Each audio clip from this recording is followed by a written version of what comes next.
Delhi Bengaluru, Delhi Mumbai air fare 80-90 हज़ार रुपए हो चुका है, जो कि बैंकॉक से सस्ता है। तो इंडिया में एयर फ्लाइट का जो फेयर सिस्टम है बहुत वाइल्ड हो चुका है, तो कुछ तो गड़बड़ है दया।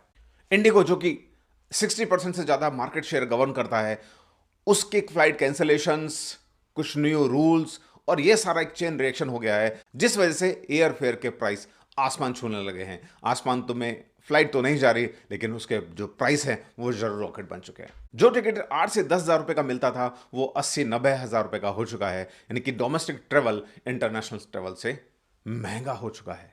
तो कुछ तो इसके अंदर गड़बड़ी है, देखते हैं क्या है मसला। फॉल्ट कहां है? इंडिया में एयर ट्रैवल के जो फेयर्स हैं वो डी रेगुलेटेड हैं, गवर्नमेंट कोई इसके अंदर कैपिंग नहीं लगाती, कोई कंट्रोल नहीं देती है। और एयरलाइन का जो डायनेमिक प्राइसिंग सिस्टम है वो डिमांड बढ़ते ही टाटा सियारा के टर्बो इंजन की तरह टर्बो मोड में आ जाता है और प्राइसेस खतरनाक लेवल पे चले जाते हैं। और इसी ऑक्शन स्टाइल प्राइसिंग के अगेंस्ट सुप्रीम कोर्ट में एक पीआईएल भी फाइल हुआ है और नोटिस जारी हुए हैं।